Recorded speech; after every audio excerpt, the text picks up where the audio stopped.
Hi everyone, it's Sam, NFTstatistics, and this is your Proof Daily NFT Countdown. We got a lot of stories to talk about today, a bunch of smaller stories, but interesting things happening across a lot of projects. Going to talk about this Basiic project, which had a 10 ETH sale last week. Kind of interesting stuff going on there. A really cool, interesting, unique, quirky art blocks curated drop yesterday, a 150 ETH Trippy for Ape sale. Let's get right into it. Starting off with a quick market overview. Volume's basically flat, not a whole lot to see there. Market share 76% with Blur, kind of the range that we've been in for a few weeks now. Buyers per day, trending down a little bit, I guess, but not a whole lot of movement there as well. Large cap index prices down again. And I think we're now at the lowest that we've been basically in about a year and a half. So the large cap index really kind of moving lower and lower. The weakness was due to weakness largely in the Bored Ape Yacht Club ecosystem. That's the largest, one of the largest weights. I think it is the largest weight in the index, because when I say Bored Ape Yacht Club set, that includes mutants, kennels, other deeds, basically everything that a day one holder has.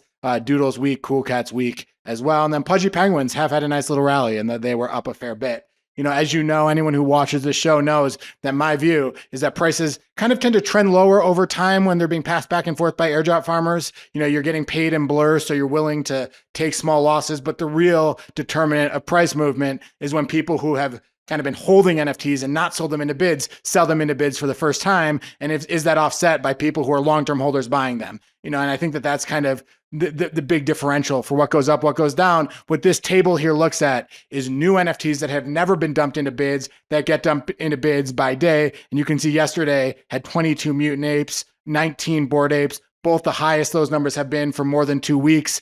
So pretty high numbers there. So I think that just supply attracts supply in this space. It's one of the weirder phenomenons. I think we're used to things going down, then they get cheaper. In this space, when things go down, people want to sell more. It's a momentum-based asset. When there's a lot of supply around there, you just kind of want to take the liquidity when you can get it. So I think we're seeing a little bit of that in both of these projects. Mid-cap index also down a touch, not a whole lot of movement. Did have some strength in crypto dick butts, a little bit of weakness in sappy seals and chimpers. A couple projects I wanted to mention that had a little bit of news. Nakamigos up a very small bit, but not a whole lot. They came out and tweeted, Hypho Labs is the creator of Nakamigos, and the next chapter is coming this fall. Quote tweeted something that tweeted in May. I think if you look in the comments there, there's people saying this is an announcement of an announcement. Why fall? What does fall mean 6 months later? So not quite the enthusiasm for this announcement, but did see the price go up a very small bit. Renga had a nice, very small, minuscule little pop, nothing all that interesting, but I thought announced some pretty cool news yesterday. The Haas F1 team announced that they're doing a partnership with Renga and OpenSea.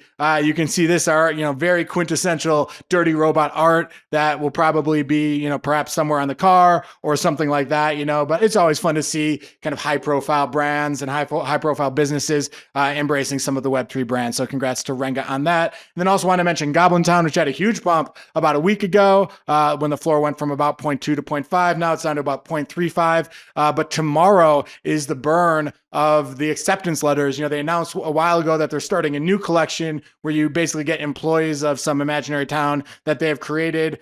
Here's the tweet from them. Truth Labs, the big ink burn is fast approaching this Friday. Here's everything you need to know about each acceptance letter. One of the things is that the burn is not indefinite. So if you have an acceptance letter, if you want to get one of these employees, you got to do it relatively fast. They didn't give an exact end date, but you got to do it sooner than later. They said there's no utility. So once you get your employee, that's what you get, no utility. Nice to know that ahead of time. And here's an interesting quote. They said, after you've burned your acceptance letter, you'll be faced with a choice.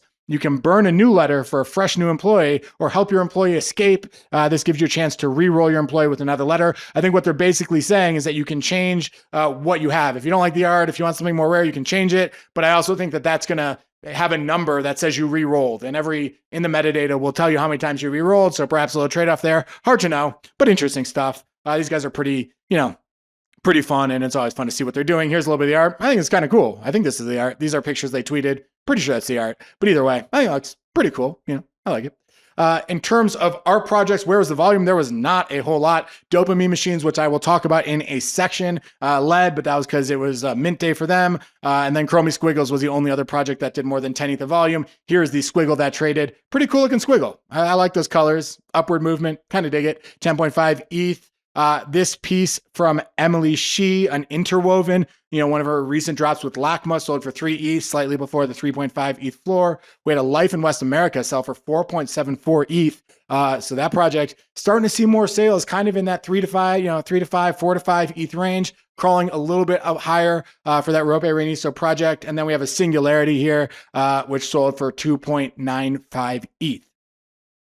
Second story to talk about, let's talk about Dopamine Machine, this Artblocks curated project. Quite cool. Have a look at it. I mean, this is one of those things where the whole idea, you have to see the animation, and it's really just a bunch of kind of, you feel like you're at a slot machine at a casino and it's just flashing in your face across the website. And it does trigger dopamine hits. You see it, you're kind of like, maybe I can win. It kind of does what it's supposed to do. And here's the artist who's basically talking about it, saying he tried to build something overwhelmingly, annoyingly dopamine inducing, to the point where a lot of people have a really unpleasant experience interacting with it. And even though it's largely a critical project, I think it actually succeeds to the extent in providing a dopamine hit. There are plenty of test outputs where I've completely lost myself by staring at the bright animating colors and playing with the sounds. I couldn't agree more. I had that experience. I don't gamble myself, but when I go to casinos, you look at those at the slot machines, you're kind of like, this is kind of interesting.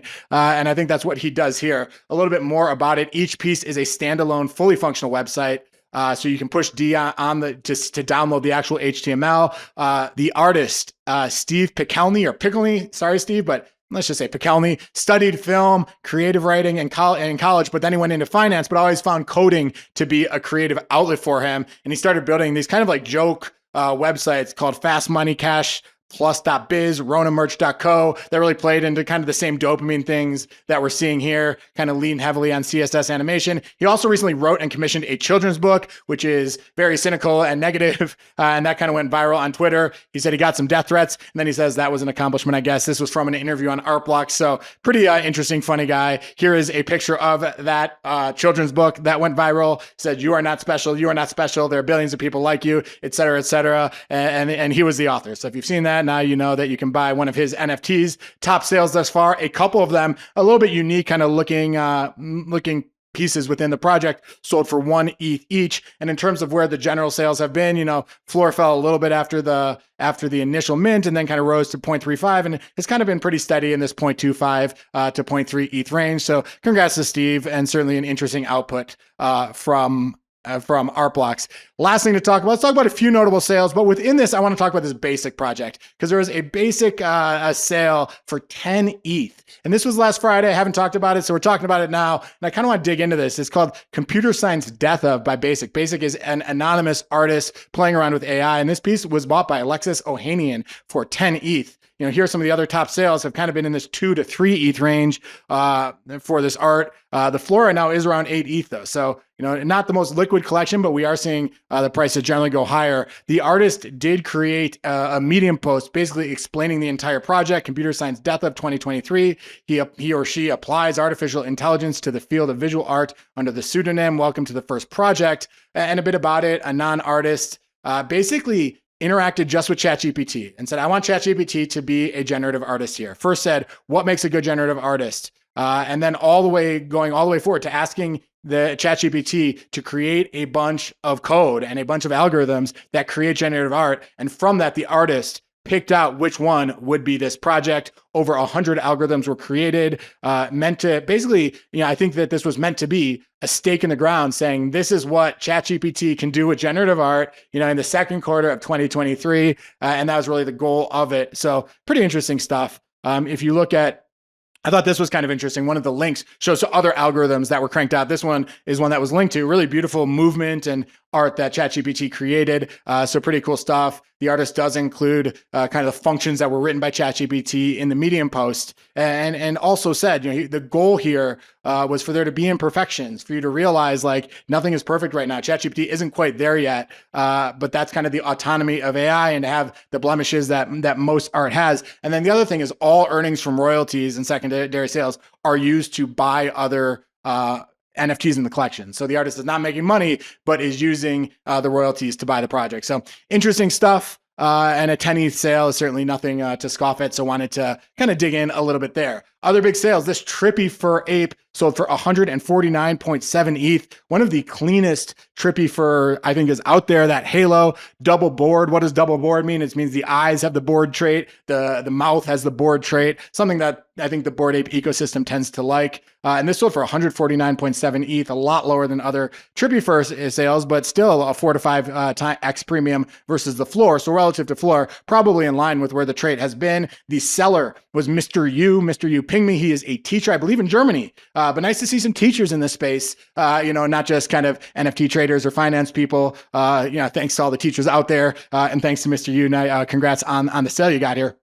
In terms of other top Trippy for sales, the past 4 have all been above 200. So this was really below that range. But again, the floor has gone down substantially since then. Other sale, this Lightning Beanz sold for 25 ETH. I think there are only 10 Lightning Beanz, one of the more unique traits out there. Prior sales have been at 25, 20, but then a couple in the 50s.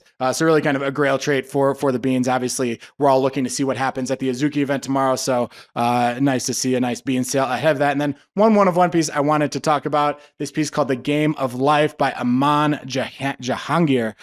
Sorry if I got the name pronounced wrong, but 2.5 ETH for this piece. This artist has had a bunch of sales kind of in that 2 to 7 ETH range. These are the top sales that the artist has had on Super Rare, and basically says there's a sort of loss in translation from thoughts to words.